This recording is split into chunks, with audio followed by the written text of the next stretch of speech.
I vow to give an honest review of Nightshade Academy in exchange for an ARC copy of the book provided by Lost Island Press. Welcome to Nightshade Academy, the first book in the Belladonna trilogy written by the award-winning author Mel Torrefranca. This was actually a rewritten and republished story of the novel the author wrote when she was 13 called The Sky Weeps With Us. When I first saw the video of Mel talking about her ambitious process of turning this story she wrote years ago into a dark fantasy dystopian trilogy, which entailed having real-life experience with martial arts training, living with monks, learning to deal with real weapons, I was simply impressed by her passion and dedication to her craft.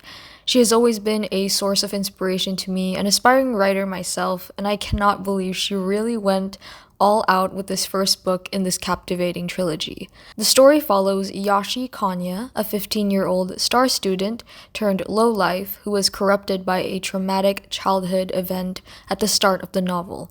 He struggles to rebound back to normalcy and has difficulty coping with the fact that everyone in his life seems to have moved on from the incident so quickly, while he is still grasping at loose threads in his own obsessive investigation, his own rabbit hole. Yashi's life was never the same after what had happened.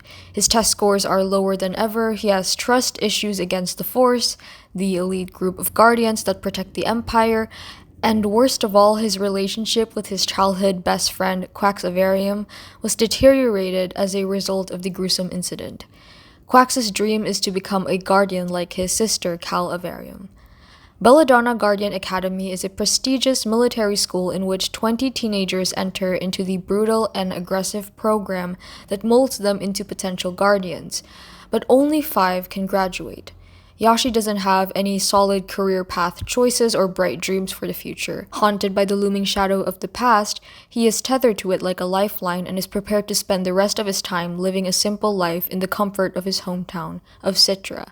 But when he gets selected to have a spot in the Academy's program, his life is turned upside down with the opportunity of a lifetime. But at what cost?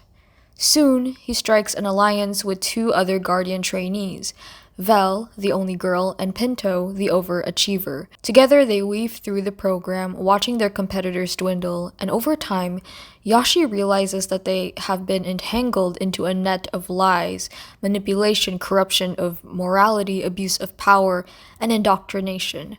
Dangerous truths lurk just around the corner, and it's only a matter of time before Yashi finds himself desperate for an escape. I don't know why, but I had the initial impression that this whole book would take place at the Academy, when in reality it was only the first half of the book. Not a bad thing, just pleasantly surprised when I found that out. There is so much that I loved about this dark and gritty dystopian fantasy story. Hearing about The Sky Weeps With Us in one of Mel's earlier YouTube videos, I was really interested and curious about the story. Now that she has rewritten it and planned it out to be a trilogy, I'm intrigued to learn more about this world and the characters and maybe a few elements of the original story. There's a video on her channel where she reads Chapter 1 of The Sky Weeps With Us. By the way, I love the title of that, and based on that alone, I was already hooked by the story. It's so exciting to see how that book she wrote back then turned into such a unique and rich story filled with morally gray characters and internal and political conflicts. People have compared it to the Poppy War and the Hunger Games. One thing that I noticed right away after reading a few chapters was the author's efficient writing style. I have read her previous book, Capsule, and Mel's writing style in that one was already so good, but in this one it was not only different, but I had the feeling that it improved a lot. There were multiple scenes wherein I expected to see the usual transitions or phrases or explanations that I always see in other YA books.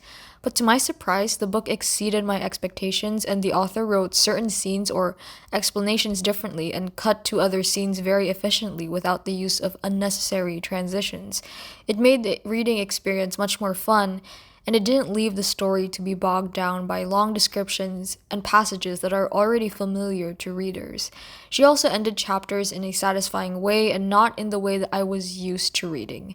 I'm not sure if I'm explaining this very well, but I just loved the writing style in this book. I thought it was amazing. Secondly, let's talk about the characters. I related so much to the main character, Yashi. The fact that he was so obsessed with the past and his inability to move on from it, I relate to so much. As an overthinker who dwells too much on things that I should probably move on from, I could really connect to his internal struggles and to him wrestling with his own conscience and morals. I love how much Yashi struggled with being not perfect or not feeling like he belonged at the academy. There were many challenges that he faced, both internal and external ones, but Yashi found friendship along his journey, whether he was on the path to corruption or redemption. His overall arc was riddled with emotional turmoil. My favorite characters, first of all, were Yashi, Vel, and Princess Kia. I loved Princess Kia.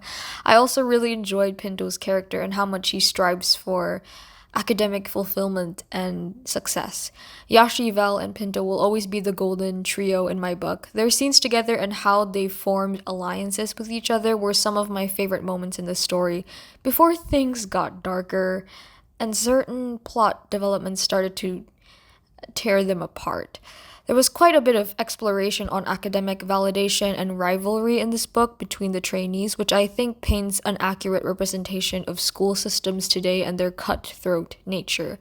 Obviously, not to the extreme, as in the academy in this book, as you'll find out as the reader, it is pretty gruesome what they go through, and it's pretty mind-boggling and heart-wrenching, but you get the gist. I loved how their friendship was not perfect, and even in their last filtration together, there were betrayals that came out of it that turned their relationship sour. Throughout the story, they constantly lose sight of one another, but somehow manage to find each other again and regain what is lost.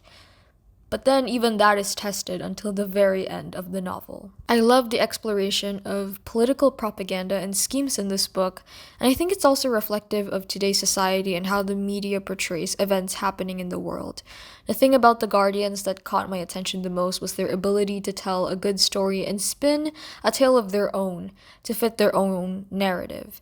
There is a brutal child indoctrination that happens in the academy program, and Yashi is constantly being pushed and pulled against following the status quo that's been kept up for many years and crafting a different path for himself. There is an emphasis on times when we feel as if we don't have a choice in the matter, but oftentimes that is not the case, and we have always been able to have our own choice and make our lives ours. We've always had our own choices. Vel is my hero in this book. She is such a well-crafted character. All the characters in this book are, but I don't think I've seen a female character like her before. She is cunning, smart, and quick in her thinking. At the start of the novel, she is a thief that steals bread from Yashi's father's bread stall, and later on she steals Quax's marble, a childhood beloved possession of his. There are many instances like that in the book where Vel's skills were showcased, but she's not only smart but kind and understanding towards the main character Yashi. I loved the scenes with her and Yashi, and watching them help each other was just so sweet. There were also subtle romantic undertones, and I was such a huge fan. I'm wondering how their relationship will evolve in the next two books in this trilogy.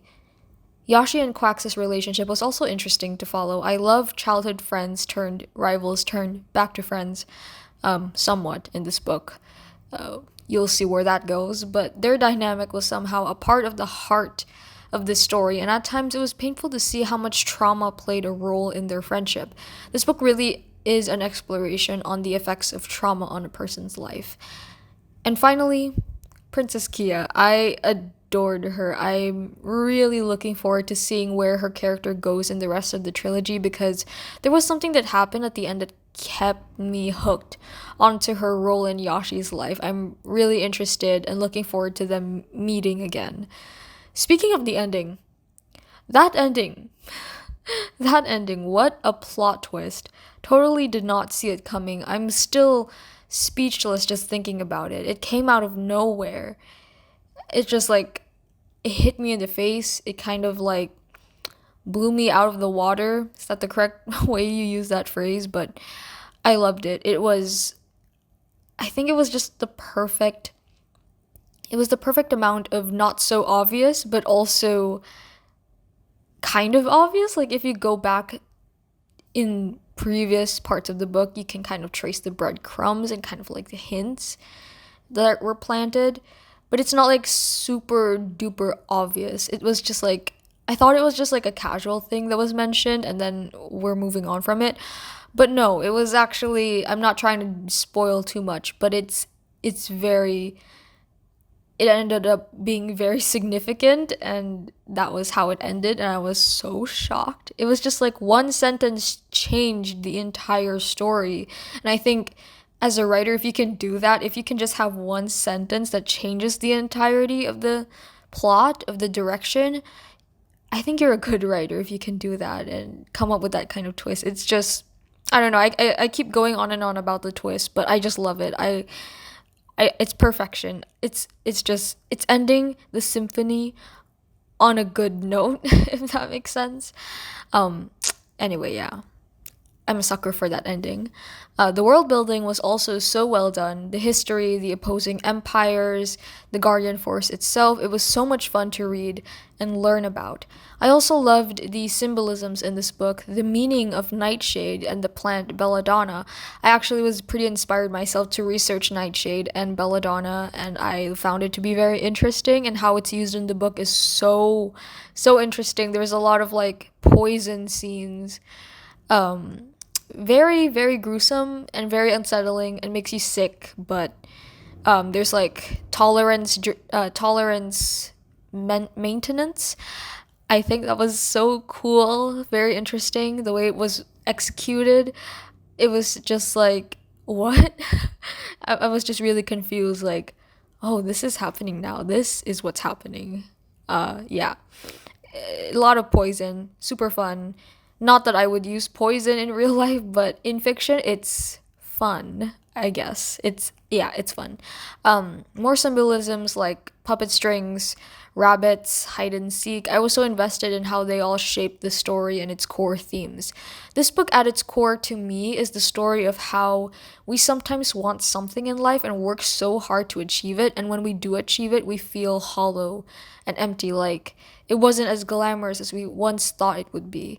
Anything like ambition or dreams can either make or ruin us in the end. There is also a original belladonna theme song for this series, this trilogy, and I want to go back and listen to it now, having finished the first book, because the lyrics are just playing in my head after reading it, and it makes so much more sense. Like, the song hits harder after you read the book. It's like a different song.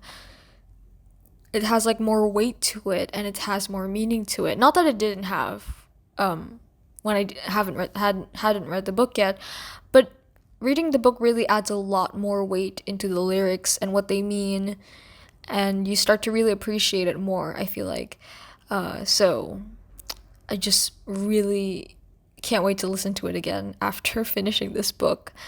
It's the kind of feeling that I relate to when you're chasing something and you feel like it's good for you, that you need this, and it looks enticing. It looks the thing that's right for you, for your life, but then when you actually get it in the end, when you achieve it, when you attain it, it's kind of, it makes you think something else. It makes you think, well, that wasn't as good as I thought it would be. And that's exactly what happens in this book.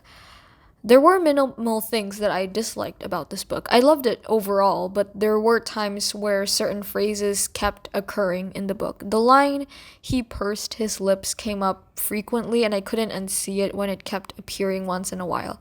I also felt weirdly emotionally disconnected from the characters at times, although I cared about them a lot and felt so much for them at certain plot points, but overall I never truly felt like I connected with them. I think it's more of a me problem than the book, though, because I was quite busy this month, and so that probably affected my reading experience. So I'm not going to blame the book for that. All in all, this book was just amazing. I loved the characters so much. Yashi really grew on me. I kind of liked him instantly. The instant I read his parts, I mean, the whole book is his part. It's in his perspective, but the second I read his perspective, I related so much to it. as I explained earlier, I'm just so impressed by Mel's hard work and the amount of effort she put into this book for 2 years. If I'm getting that right, it's just incredible and it should not be disregarded. There's also an audio drama adaptation for this book, which I finished uh, when, like, as I was reading the chapters that have adaptation.